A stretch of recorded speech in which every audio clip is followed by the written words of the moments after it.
വൈകാശീയം. രചന നിലാവിൻ്റെ കൂട്ടുകാരി. അവതരണം സാലിം കരുളായി. ബാക്കി അറിയാനുള്ള വ്യഗ്രതയിൽ അച്ഛൻ്റെ മുഖത്തേക്ക് നോക്കി. എന്നോടുള്ള വാശി തീർക്കാൻ അവരെ നിശ്ചയിച്ച മുഹൂർത്തത്തിൽ തന്നെ അച്ഛൻ്റെ സുഹൃത്തിൻ്റെ മകനായിട്ട് മനോമയുടെ വിവാഹം നടത്തിയിരുന്നു. വർഷങ്ങൾ കഴിയുന്തോറും അവൾക്ക് ഞങ്ങളോടുള്ള ദേഷ്യം കൂടി. അതിന് കാരണം ഞാൻ തുടങ്ങി വെച്ച ആചാര ഗ്രൂപ്പിൻ്റെ ഉയർച്ചയായിരുന്നു. അവൾ പല രീതിയിൽ തകർക്കാൻ നോക്കിയെങ്കിലും നിരാശയായിരുന്നു ഫലം. അങ്ങനെയാ അച്ഛനൊരു പ്രണയമുള്ള കാര്യം അവൻ ഞങ്ങളോട് തുറന്നു പറയുന്നത്. മിത്ര, അതായിരുന്നു ആ കുട്ടിയുടെ പേര്. അവൾ മനോമയുടെ മകളാണെന്ന് ഞങ്ങൾ അറിയുന്നത് വളരെ വൈകിയായിരുന്നു. അപ്പോഴേക്കും അവൾ അച്ചുവിലൊരു മായാവലയം തീർത്തിരുന്നു. അവൾക്ക് വേണ്ടത് ഈ കുടുംബത്തിൻ്റെ സ്വത്തും പണമായിരുന്നു. അത് അച്ചുവിന് അറിയില്ലായിരുന്നു. അവനിതൊന്നും അറിയാതെ അവൾ ഓരോ ദിവസം കൂടുന്നവർ കൂടുതൽ സ്നേഹിച്ചു. ഞങ്ങളവനെ കുറേ പിന്തിരിപ്പിക്കാൻ ശ്രമിച്ചെങ്കിലും പ്രയോജനം ഉണ്ടായില്ല. അവസാനം മനസ്സോട് അവൻ്റെ സന്തോഷത്തിന് വേണ്ടി സമ്മതം നൽകുകയായിരുന്നു. പക്ഷേ അതോടുകൂടി അവൻ്റെ ജീവിതത്തിലെ സന്തോഷം അവസാനിക്കുകയായിരുന്നു. അവൾ തന്നെ ചതിക്കുകയായിരുന്നു അറിഞ്ഞപ്പോൾ അവൻ ഒരുപാട് തകർന്നു പോയിരുന്നു. അത്രയ്ക്ക് അവളെ സ്നേഹിച്ചിരുന്നത് കൊണ്ട് അവനൊന്നും താങ്ങാൻ പറ്റിയിരുന്നില്ല. അവൾ പോയതിൽ പിന്നെ ആരോടും മിണ്ടില്ല. എല്ലാത്തിനോടും ദേഷ്യവും. ഒപ്പം പെണ്ണെന്ന വർഗത്തെ തന്നെ അവൻ വെറുത്തു. പിന്നെ അവൻ്റെ ലോകം കുഞ്ഞമ്പാടിയായിരുന്നു. ദക്ഷ അവൾ ഒരുപാട് സ്നേഹിച്ചിരുന്നു എന്ന് അച്ഛൻ പറഞ്ഞപ്പോൾ ദേഷ്യമാണ് തോന്നിയത്. ഒപ്പം എന്തൊക്കെയോ അസ്വസ്ഥതയും തൻ്റെയാണെന്ന് ഉറക്കെ വിളിച്ച് പറയാൻ തോന്നി. അവളേക്ക് അവനെ സ്നേഹിക്കാം. മിത്രയോട് ദേഷ്യം തോന്നിയില്ല. കാരണം അവൾ ഇട്ടിട്ട് പോയത് കൊണ്ടാണ് തനിക്കുന്ന ആ അച്ഛനെയും മകനെയും കിട്ടിയത്. എൻ്റെ കുഞ്ഞിക്കണ്ണ, നീ എൻ്റെ ജീവിതത്തിൽ ചെയ്ത ഏറ്റവും നല്ല കാര്യം ഇതാണ്. മോളെന്തായി ആലോചിക്കുന്നത്? ഒന്നുമില്ല, അവർക്ക് എങ്ങനെ ഇത്ര ദുഷ്ടാകാൻ കഴിഞ്ഞെന്ന് ആലോചിച്ചതാണ്. അല്ല, ഈ മനോമി വിവാഹം കഴിഞ്ഞ് പോയില്ലേ, പിന്നെ അത് തറവാട്ടിലേക്ക് പോകുന്നതിൽ? അവൾ പോയെങ്കിലും അവൾ കുത്തി നിറച്ച വിഷ ഇപ്പോഴും എല്ലാവരുടെയും ഉള്ളിലുണ്ടാകും. അതുമല്ല, അച്ചു സമ്മതിക്കില്ല ഇനിയൊരു തിരിച്ചുപോക്കിന്. അതിന് ഇതേക്കുറിച്ച് അവനോട് പറഞ്ഞിട്ടില്ലല്ലോ. ഏതായാലും അച്ഛനൊന്ന് സംസാരിച്ച് നോക്ക്. അഥവാ സമ്മതിച്ചാലോ? ഇപ്പം ആ പഴയ ദേഷ്യമൊന്നുമില്ലെന്നേ. താൻ പറഞ്ഞത് കേട്ട് അച്ഛൻ കാര്യമായി എന്തോ ആലോചിച്ച് കൂട്ടുന്നുണ്ട്. എന്താണ് ബന്ധം? പുറത്ത് ബുള്ളറ്റിൻ്റെ സൗണ്ട് കേട്ടപ്പോൾ തന്നെ മനസ്സിലായി അവൻ വന്നു എന്ന്. നീ എന്താടാ പാച്ചു, ആ കട മുഴുവൻ അങ്ങ് വാങ്ങിയോ? അതെന്താ ലച്ചൂസ് അങ്ങനെ ചോദിച്ചേ? ഒന്നുമില്ല, കണ്ടിട്ട് അച്ചുവിനെ നന്നായി പൊട്ടിച്ചൊരു മട്ടുണ്ടല്ലോ പാച്ചു. അതിന് മാത്രം പൊട്ടിക്കാൻ പറ്റിയില്ല വലിച്ച. ഇനി അടുത്ത പ്രാവശ്യം നോക്കാം. അല്ല, ഏട്ടത്തിൻ്റെ സൈലൻ്റ് ആയിട്ടിരിക്കുന്നത്? ഒന്നുമില്ല, ദാ എഴുതി ലിസ്റ്റിൽ എഴുതിയ സാധനങ്ങൾ മുഴുവനുണ്ട്. അതും പറഞ്ഞ് അവൻ തന്ന കവറുകൾ വാങ്ങി കിച്ചണിലേക്ക് പോയി. കൂടെ തന്നെ ബാക്കിയുള്ള കവറുകളും കൊണ്ട് പാച്ചുവും വന്നിരുന്നു. പാച്ചു, അച്ചുവും കുഞ്ഞിനെന്തേടാ? കവറിലുള്ള സാധനങ്ങളെല്ലാം അടുക്കി പെറുക്കി വെക്കുന്നതിനിടയിലാണ് ലക്ഷ്മിയമ്മ അങ്ങോട്ട് വന്ന് പാച്ചുവിനോടായി ചോദിച്ചത്. അപ്പോഴാണ് താനും അറിയുന്നത് അവർ വന്നിട്ടില്ലെന്ന്. ഏട്ടാ അജുവേട്ടൻ്റെ കൂടെ ഇങ്ങോട്ട് പോയി. അതുകൊണ്ട് ഞാൻ നേരെ ബൈക്കെടുത്ത് ഇങ്ങോട്ട് പോന്നു. അവനിങ്ങ് വരട്ടെ, ആ കൊച്ചിനെയും കൊണ്ട് ഊര് തന്നെ പോയതാകെ തെമ്മാടി. ഇനി തണുപ്പടിച്ചിട്ട് അതിന് വല്ല അസുഖവും വരാതെ എന്നാൽ മതിയായിരുന്നു. അമ്മ ദേഷ്യത്തോടെ പറഞ്ഞ് അവിടുന്ന് പോയി. സത്യം പറ പാച്ചു, അവരെങ്ങോട്ടാ പോയേ? എനിക്കറിയില്ലെടുത്തി. ആജോട്ടൻ്റെ കൂടെ പോവുകയാണെന്നും വരാൻ വൈകുമെന്നും പറഞ്ഞു. ഇനി കൂടുതൽ എന്തെങ്കിലും ചോദിച്ചാലെന്ന് കരുതിയിട്ടാകും അവൻ വേഗം അവിടുന്ന് പോയിരുന്നു. വൈകിട്ട് പോയവർ പിന്നെ 8 മണിക്കാണ് തിരിച്ചു വരുന്നത്. അതും അച്ഛനും അമ്മയും ചീത്ത പറഞ്ഞിട്ട്. ഗേറ്റിൻ്റെ അടുത്ത് അജുവേട്ടൻ്റെ കാറ് വന്ന് നിൽക്കുന്നതും കോർ ഡ്രൈവ് സീറ്റിൽ നിന്ന് ദക്ഷ കുഞ്ഞിനെ എടുത്ത് ഇറങ്ങി വന്നു. നീ വരുന്നില്ലേടാ? ദക്ഷ അജുവിനോടായി ചോദിച്ചു. ഇപ്പം ഞാൻ വന്നാൽ ശരിയാവില്ല, നീ പൊക്കോ. ആ ശരി, എന്നാൽ നാളെ കാണാം. ആ അജുവിനോട് യാത്രയും പറഞ്ഞ് ദക്ഷ കുഞ്ഞിനെയും എടുത്ത് ഗേറ്റ് തുറന്ന് ഉള്ളിലേക്ക് കയറി. ദക്ഷ കുഞ്ഞിനെയും കൊണ്ട് വരുന്നത് കണ്ടതും ഒമ്പറത്തെ പടിയിലേക്ക് ഇറങ്ങി നിന്നു. ദക്ഷിനെ കണ്ടപ്പോൾ അച്ഛൻ പറഞ്ഞതാണ് ഓർമ്മ വന്നത്. അത്രയ്ക്ക് അവൻ അവളെ സ്നേഹിച്ചിരുന്നത് കൊണ്ട് അവനൊന്നും താങ്ങാൻ പറ്റിയിരുന്നില്ല. എന്തോ അതോർക്കുന്തോറും മനസ്സ് കൂടുതൽ അസ്വസ്ഥമാകാൻ തുടങ്ങി. പെട്ടെന്ന് തലക്കൊരു കൊട്ട് കിട്ടിയപ്പോഴാണ് ബോധം വന്നത്.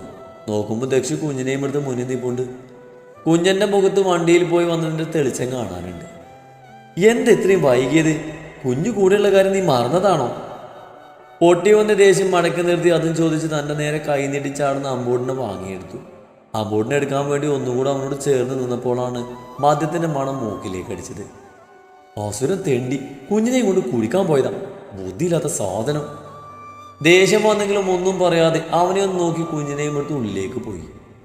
അവൻ വന്നോ മോളെ? അമ്മയുടെ ചോദ്യം കേട്ടതും ഒന്ന് മൂളി കുഞ്ഞിനെയും കൊണ്ട് റൂമിലേക്ക് പോയി.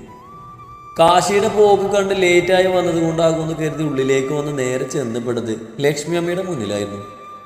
കുഞ്ഞിനെയും കൊണ്ട് എവിടെ പോയി കിടക്കുവായെന്ന് അച്ചു നീ ഇത്രയും നേരം? അത് അജുവിൻ്റെ കൂടെ സംസാരിച്ചത് വൈകിയതാണ്. എന്താ നിന്നെ സ്മെല്ല് ചെയ്യുന്നത്? നീ കുടിച്ചോ? അത് അജുവിൻ്റെ കൂടെ കമ്പനിക്ക്. എടാ കുരുത്തൻ കണ്ടതേ, നീ നന്നാവില്ലടാ. എത്ര പറഞ്ഞാലും മനസ്സിലാകാത്ത ഒരുത്തൻ. അതും പറഞ്ഞ് ലക്ഷ്മി അമ്മ അവിടുന്ന് പോയതും ഇതൊന്നും തന്നെ ബാധിക്കുന്നതല്ലെന്ന രീതിയിൽ മുകളിലേക്ക് പോയി. എന്താ നോക്കുന്നേ? എന്നോട് മിണ്ടണ്ട. നിനക്കിപ്പോൾ എന്നെ വേണ്ടല്ലോ. നിന്റെ അച്ഛ പോരെ. എന്തിനാ എൻ്റെ അടുത്തേക്ക് പോകുന്നത്? അവൻ്റെ കൂടെ പോകായിരുന്നില്ലേ? റൂമിലെത്തിയതും അമ്പൂട്ടിൻ്റെ ബെഡിലിരുത്തി ബനിയൻ ഊരി മാറ്റിക്കൊണ്ട് പരിഭവത്തിൽ പറഞ്ഞതും ആള് മുഖത്തേക്ക് തന്നെ നോക്കുന്നുണ്ട്. വേണ്ട, ഒന്നും പറയണ്ട. എപ്പോൾ പോയതാ ഇവിടുന്ന്? എന്നിട്ട് ഇപ്പോഴല്ലേ പോയിരുന്നേ? അതിൻ്റെ ഇതിൽ എന്നെ മറന്നില്ലേ? നീ ചിരിച്ചു മയക്കാൻ നോക്കണ്ട. ഞാൻ മിണ്ടില്ല. കുഞ്ഞൻ്റെ അടുത്തായിരുന്ന് പരിഭവത്തിൽ മുഖം വീർപ്പിച്ചിരുന്നു. മാ. കുഞ്ഞൻ മടിയിൽ കയറിയിരുന്ന് മുഖത്തേക്ക് നോക്കി വിളിച്ചതും ചിരി വന്നെങ്കിലും പിടിച്ചു നിർത്തി അങ്ങോട്ട് നോക്കാൻ പോയില്ല.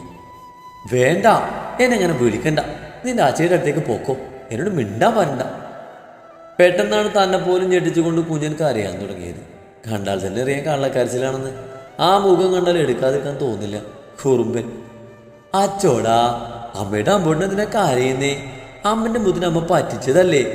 അതിനിങ്ങനെ കരയ കള്ള. കുഞ്ഞനെ ഭാര്യയെടുത്ത് നെഞ്ചോട് ചേർത്ത് പിളർത്തി വെച്ച് ആ കുഞ്ഞിച്ചുണ്ടിൽ ചുംബിച്ച് പറഞ്ഞതും കുഞ്ഞൻ നെഞ്ചിലേക്ക് പതുങ്ങി കിടന്നതും ആ നെറ്റിയിൽ പറഞ്ഞു വീണ് കിടന്ന മുടിയിഴകളൊക്കെ മാടിയൊരുക്കി ആ കുഞ്ഞു നെറ്റിയിൽ ചുംബിച്ചു. മാ, എന്താടാ, വിശക്കുന്നുണ്ടോ? നമുക്ക് മേല് കഴുകി സുന്ദരനായിട്ട് പോയി പാപ്പം കഴിക്കാട്ടോ. കുഞ്ഞിനെ എടുത്ത് ഉയർത്തി കറക്കിക്കൊണ്ട് പറഞ്ഞതും കള്ളക്കരച്ചിൽ മാറി ചിരിക്കുടുക്ക പൊട്ടിച്ചിരിക്കാൻ തുടങ്ങിയിരുന്നു. പിന്നെ വേഗം കുഞ്ഞിനെയും കൊണ്ട് ബാത്റൂമിലേക്ക് കയറി ചെറു ചൂടുവെള്ളത്തിൽ ഫ്രഷാക്കിയെടുത്ത് ഭക്ഷണം കൊടുക്കാൻ താഴേക്ക് പോയി. അമ്മയുടെ അമ്പൂട്ടിനെ എവിടെയാ? ഹാളിലിരുന്ന് ഭക്ഷണം കൊടുക്കുന്നതിനിടയിലാണ് കുഞ്ഞൻ മടിയിൽ നിന്ന് ഇറങ്ങി തറയിലൂടെ മുട്ടിലെഴിഞ്ഞ് നടക്കാൻ തുടങ്ങിയിരുന്നു.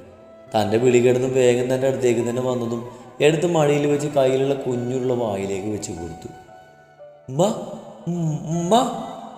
പപ്പടത്തിലേക്ക് ചൂണ്ടിയാണ് ആള് പറയുന്നത്. പപ്പടം നല്ല ഇഷ്ടമാണ്. പാത്രത്തിൽ നിന്നും പപ്പടം എടുക്കാൻ നോക്കിയതും നീക്കി വെച്ചു. ഇലയിലെല്ലാം പൊടിച്ചിടും. പപ്പടം കിട്ടാണ്ട് കുഞ്ഞിച്ചക്കൻ കാറി പൊളിക്കാൻ തുടങ്ങിയിരുന്നു. അത് കണ്ടതും പപ്പടത്തിൻ്റെ കുഞ്ഞ് പീസ് എടുത്ത് കൊടുത്തതും കരച്ചിൽ നിർത്തി കയ്യിലുള്ളത് നോക്കി.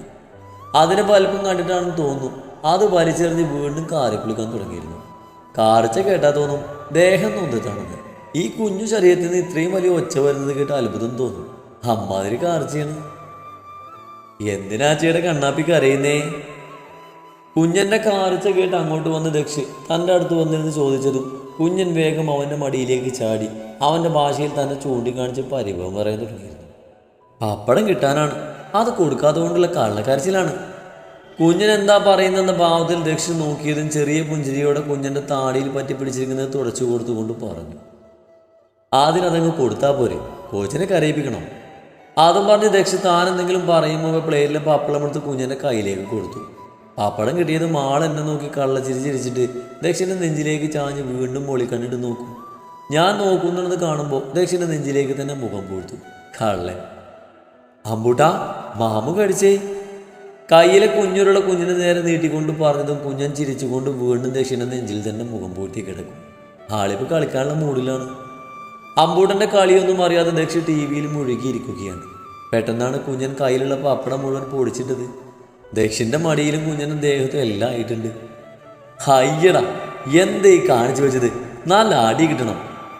ദക്ഷി പേടിപ്പിക്കാനെന്ന് വേണം കണ്ണുരുട്ടി കുഞ്ഞനെ നോക്കി പറഞ്ഞതും ആള് ദക്ഷിണെ നോക്കി അവൻ കണ്ണുരുട്ടുന്ന പോലെ കണ്ണുരുട്ടി പേടിപ്പിക്കാൻ നോക്കുകയാണ്. അവൻ്റെ കണ്ണുരുട്ടലും പേടിപ്പിക്കലൊന്നും കുഞ്ഞൻ്റെ അടുത്ത് മാത്രം ചിലവാകില്ല. കുഞ്ഞിനല്ല, നിനക്ക് നല്ല അടി കിട്ടേണ്ടത്. ഇവനിന് ജന്മന ബുദ്ധിയില്ലേ? എന്താണ് നീ പറയുന്നത്? ഇത് മന്ത്രിക്കാതെ കുറച്ച് ഉറക്കെ പറ, എന്നാലേ കേൾക്കാൻ പറ്റൂ. ഒന്നുമില്ല. അത് പറഞ്ഞതും അവൻ താറപ്പിച്ചൊന്നും മൂളി. കേട്ടിട്ടുണ്ടാകില്ല. ഇല്ലില്ല, ഇങ്ങനെയാകില്ല ചിലപ്പോൾ പ്രതികരണം. അപ്പോഴേക്കും കുഞ്ഞൻ പൊടിച്ച് കളഞ്ഞതൊക്കെ എടുത്ത് കളയാൻ തുടങ്ങിയിരുന്നു. ഇടയ്ക്കെടുത്ത് തന്നെയും ദക്ഷിൻ്റെയും നേരെ നീട്ടും. വാ തുറന്നില്ലേ കണ്ണിട്ട് പേടിപ്പിക്കുന്ന പോലെ കാണിക്കും. അല്ലെങ്കിൽ മുടി പിടിച്ച് വലിക്കും. അധികവും വരി കിട്ടിയത് ദക്ഷിണാണെന്ന് മാത്രം. അങ്ങനെ കഴിക്കലും കഴിപ്പിക്കലൊക്കെ കഴിഞ്ഞിട്ടും പ്ലേറ്റിൽ എടുത്തുകൊണ്ട് വന്ന ചോറ് ഇപ്പോഴും ബാക്കിയാണ്. കുഞ്ഞൻ കഴിക്കാൻ മടി കാണിക്കുമ്പോൾ അമ്മയുടെ കുഞ്ഞൻ ആരാന്ന് ചോദിക്കുമ്പോൾ ഞാനാണെന്ന് പറയും പോലെ സ്വയം നെഞ്ചിൽ തൊട്ട് കാണിക്കും. ആ സമയം കൊണ്ട് ചോറുള്ളയാക്കി വേഗം വായിൽ വെച്ച് കൊടുക്കും. കുഞ്ഞിനോട് കൊഞ്ചി ഭക്ഷണം കഴിപ്പിക്കുന്നതിനിടയിൽ എപ്പോഴും അറിയാതെ ആ സ്വനോട് ചേർന്നിരുന്ന് പോയിരുന്നു. കുഞ്ഞിനെ കഴിപ്പിക്കുന്ന തിരക്കിൽ അതൊന്നും ശ്രദ്ധിച്ചിരുന്നില്ല. കുഞ്ഞൻ ദക്ഷിന്റെ മടിയിൽ നിന്നും ഇറങ്ങി സെറ്റിയിലേക്ക് ഇരുന്നതും ഇപ്പൊ തനിക്കും കുഞ്ഞിനും നടുക്കായാണ് ദക്ഷിരിക്കുന്നത്. അങ്ങനെയാണേലും ദക്ഷിന്റെ കൈകൾ കുഞ്ഞിനെ വീഴാതെ ചുറ്റി പിടിച്ചിട്ടുണ്ട്. എന്നാൽ ഇതേ സമയം തൻ്റെ നേരെ വരുന്ന അവൻ്റെ നോട്ടം അവളും അറിഞ്ഞിരുന്നില്ല. അവൾ തന്നോട് ചേർന്നിരിക്കുമ്പോൾ ദക്ഷിന് ഹൃദയമിടിപ്പ് എന്തെന്നില്ലാതെ കൂടുന്നത് പോലെ തോന്നി. അമ്പൂട്ടിനെ പോലെ അവളെയും ചുറ്റിപ്പിടിച്ച് തൻ്റെ നെഞ്ചിലേക്ക് ചേർത്ത് പിടിക്കാൻ ഒരു നിമിഷം അവൻ്റെ ഉള്ളം തുടിച്ചു. അമ്പൂട്ടിനെ കൊഞ്ചിക്കുന്നവളിലേക്ക് അവൻ്റെ നോട്ടം പാറികൊണ്ടുകൊണ്ടേയിരുന്നു. ചിരിക്കുമ്പോൾ തെളിയുന്ന നുണക്കുഴി കണ്ടപ്പോൾ അവൻ്റെ കണ്ണുകൾ തിളങ്ങി. ഏതോ ഓർമ്മയിൽ അവളുടെ നുണക്കുഴി കവളിൽ ചുണ്ടു ചേർക്കാൻ പോയതും പെട്ടെന്ന് മുഖത്തൊരു കടി കിട്ടിയപ്പോഴാണ് ദക്ഷി സ്വഭാവത്തിലേക്ക് വരുന്നത്. കവളിൽ വേദന അനുഭവപ്പെട്ട ഭാഗത്ത് കൈവച്ച് തിരിഞ്ഞു നോക്കിയപ്പോൾ കാണുന്നത് അവൻ്റെ തോളിൽ മുറുകെ പിടിച്ച് എണീറ്റ് നിൽക്കുന്ന അമ്പൂട്ടിനെയാണ്.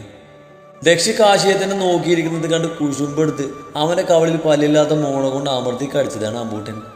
ദക്ഷിനെ ഒന്ന് കൂർപ്പിച്ച് നോക്കി കുഞ്ഞുചക്കൻ കാശിയുടെ അടുത്തേക്ക് പോയതും അവൾ കുഞ്ഞിനെയും എടുത്ത് ഒഴിഞ്ഞ പ്ലേറ്റും എടുത്ത് കിച്ചണിലേക്ക് പോയതും ദക്ഷി തലക്ക് കൈ കൊടുത്ത് അവിടെ തന്നെ ഇരുന്നു. ഒരു നിമിഷം അമ്പൂട്ടൻ വൈകിയിരുന്നെങ്കിലുള്ള അവസ്ഥ ആലോചിച്ചതും അവനിലൂടെ ഒരു വിറയിലേക്ക് കടന്നുപോയി. അവൾ തന്നോട് ചേർന്ന് നിൽക്കുമ്പോൾ തന്നിൽ വരുന്ന മാറ്റം അവൻ അത്ഭുതപ്പെടുത്തി. ഒരിക്കൽ പോലും ഇത്ര തന്നോട് ചേർന്ന് നിൽക്കുമ്പോൾ തൻ്റെ ഹൃദയം ഇതുപോലെ മിടിച്ചിട്ടില്ല.